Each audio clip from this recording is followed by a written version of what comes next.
ममता ने एसआईआर को सार्वजनिक विमर्श का, राजनीतिक विमर्श का बहुत बड़ा मुद्दा बना दिया और जिस तरह उन्होंने एक्ट किया उस पर, तो बाकी चीज़ें गौड़ हो गई।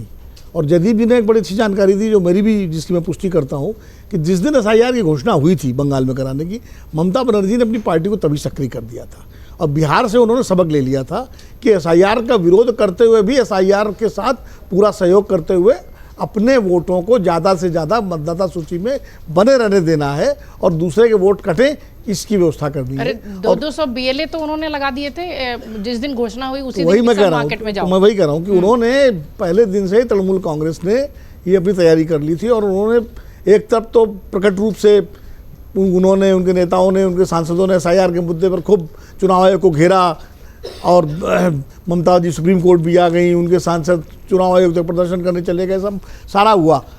लेकिन नीचे ग्राउंड पर वो सबसे ज़्यादा काम कर रहे थे एसआईआर को लेकर के, उनके बीएलएस जो है, तो वो उन्होंने उसको किया और उनकी स्ट्रेटजी यही थी, रणनीति यही थी कि जो उनकी 15 साल की एंटी इनकम्बेंसी है उसको ज़्यादा तूल न मिले।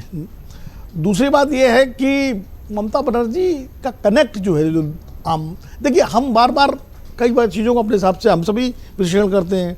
जैसे अवधेश जी ने कहा कि सभ्यताओं का संघर्ष है, तो सभ्यताओं का संघर्ष पता नहीं कैसे है, उनका अपना विश्लेषण होगा कि जो ममता बनर्जी को वोट देता है नॉन मुस्लिम, तो वो किस सभ्यता में आता है। ये सांस्कृतिक संघर्ष की बात है। जो हिंदू ममता जी को वोट देता है वो क्या अपने लिए संकट मानता है सभ्यता का? ममता जी खाली मुसलमान के वोट से तो जीत नहीं सकती, कोई पार्टी नहीं जीत सकती। तो अगर उनको एक बड़ी तादाद में हिंदुओं का वोट मिलता है, गैर मुस्लिमों का वोट मिलता है, तो वो भी तो उनके साथ है, वो भी तो एक सभ्यता का हिस्सा है। जैसे कम्युनिस्टों को मिलता था, वामपंथियों को, दुर्गा पूजा करने वाले बंगालियों को वोट भी मिलता था, उन्हीं को मिलता था। तो खैर वो अपनी अपनी व्याख्या है। शुक्ला जी ने जैसे डर और विश्वास की बात कही, तो ऐसा लगता है कि पूरे बंगाल को ममता बनर्जी इतना डरा रखा है, इतना डरा रखा है कि लोग वोट, ऐसा भी नहीं होता। इतने डर से कोई वोट, यानी सिर्फ डर के कारण ममता बनर्जी जीत रही है, तो उस जनादेश का भी ये अपमान है कि सिर्फ डर के कारण जीत रही है। ठीक है, एक सेक्शन में डर होगा, अगर इतना डर होता तो बीजेपी की 77 सीटें भी नहीं आती फिर। तो ऐसा नहीं है, ममता बनर्जी के खिलाफ जो हैं वो हैं, वो डालते हैं जाके वोट, जो नहीं डालते हैं वो, तो ये सरलीकरण है मेरे हिसाब से। मैं उनकी मान्यताओं को या उनकी विश्लेषण को वो खारिज नहीं कर रहा हूँ, उनका विश्लेषण होगा, मेरा विश्लेषण ये सरलीकरण है। ममता बनर्जी का एक कनेक्ट है, वहाँ के कॉमन बंगाली से कनेक्ट है। पिछला चुनाव वो बंगाली अस्मिता को अपने साथ जोड़ती हैं पूरी तरह से। अब गुजरात में मोदी जी लगातार जीतते थे गुजराती अस्मिता को जोड़ करके, तो कोई डर थोड़ी था, ऐसा थोड़ी था कि डर।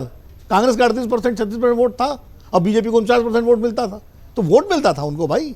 तो ये जो है ममता बनर्जी पूरे उस कनेक्ट के साथ, आज भी वो जिस तरह के घर में रहती हैं, आज भी वो स्लीपर पहन करके और सूती साड़ी पहन करके निकलती हैं, उनके व्यक्तिगत उनके ऊपर कोई भ्रष्टाचार का आरोप नहीं, उनके मंत्रियों पर होगा। जैसे अरविंद केजरीवाल की यूएसपी खराब हुई शीश महल के चलते हुए और उनके ऊपर चिपक गया भ्रष्टाचार का आरोप, बाद में कोर्ट से शराब वाले मामले में उनको राहत मिली, लेकिन वो तो चिपक गया ना। पर ममता बनर्जी पर व्यक्तिगत कोई आरोप नहीं चिपका है। ये मतलब किसी भी नेता की जो क्वालिटीज़ हैं उन पर भी ध्यान देना चाहिए। वो आक्रामकता के साथ दिल्ली की सत्ता का मुकाबला करती है, चाहे जुझारू है, चाहे दिल्ली में यूपीए की सरकार हो, तब एक समय वो हिस्सा थी यूपीए का, एक समय मुकाबला भी करती थी, तो वो उनकी एक यूएसपी है और उनका अपने वर्कर से, अपने उनसे जो कनेक्ट है। भारतीय जनता पार्टी की सबसे बड़ी चुनौती ये है, वहाँ पर उसको स्पेस तो मिल गया, स्पेस जो कांग्रेस ने खाली किया, जो लेफ्ट ने खाली किया, उसका एक बड़ा हिस्सा भाजपा को मिला और 3 से 77 तक पहुंची, 38% वोट है उसके पास। लेकिन उसके पास आज भी ममता के मुकाबले कोई अपना नेता नहीं है, लीडर नहीं। और देश में ये पैटर्न तो भाजपा ने शुरू किया, पर इंदिरा गांधी के जमाने का पैटर्न था कि नेता तुम्हारा कौन है बताओ, इंदिरा जी के मुकाबले। बाद में फिर बीजेपी ने अपने नेताओं प्रोजेक्ट करके जो नेताओन्मुखी चुनाव बनाया। तो बंगाल में जैसे अन्य राज्यों में बीजेपी के पास अच्छे नेता रहे, मोदी जी रहे गुजरात में, योगी जी आज उत्तर प्रदेश में हैं, या वसुंधरा राजे थी मध्य प्रदेश में, शिवराज सिंह चौहान थे। बंगाल में कोई ऐसा उनका अभी तक नेता नहीं बना। दिलीप घोष को कोशिश की गई, नहीं बन पाए, वो शुभेंदु अधिकारी पर टिके हुए हैं। शुभेंदु अधिकारी तृणमूल से आए हुए हैं, खुद इतने सारे मामले हैं उनके पर मामले हैं, तो बहुत सारी चीज़ें ऐसी हैं जिसका फायदा ममता जी को मिलता है। चुनाव भाजपा 2016 से लगातार पूरी आक्रामकता से लड़ रही है, पूरी रणनीति से लड़ रही है। हर बार लगता है कि इस बार जो है बस निकला। अब देखिए 2019 में भारतीय जनता पार्टी ने 18 सांसद जीते थे, लेकिन उनकी संख्या घट गई, 2024 में 12 रह गए। तो इसलिए मुझे लगता है बंगाल अभी वोट परसेंटेज आने दीजिए, वोटिंग होने दीजिए, आज भी ममता बनर्जी अहेड है, आगे हैं, भाजपा मुकाबला कर रही है। और एक और दिलचस्प बात है, इस बार ये बात सब शुक्ला जी भी कह चुके हैं कि भाजपा इस चुनाव को मोदी बनाम ममता नहीं बना रही है। अमित शाह जी वहाँ पर नेतृत्व कर रहे हैं बीजेपी का, प्राइम मिनिस्टर जा रहे हैं, लेकिन जो पिछला चुनाव मोदी बनाम ममता बन गया था उस इस बार एक वैसा बार नहीं भी है। बात नहीं उठाई ममता बनर्जी की, जबकि 6 गारंटी की बात कर दी है, अपराध के बात कर। देखिए, शुभेंदु अधिकारी को भाजपा ने घोषित नहीं किया मुख्यमंत्री का उम्मीदवार। हाँ, 2 जगह से चुनाव लड़ा के ये मैसेज दिया है कि शुभेंदु उसका चेहरा हो सकते हैं, लेकिन क्या भारतीय जनता पार्टी का रैंक एंड फाइल जो बंगाल का है वो इसको एक्सेप्ट कर पा रहा है क्या?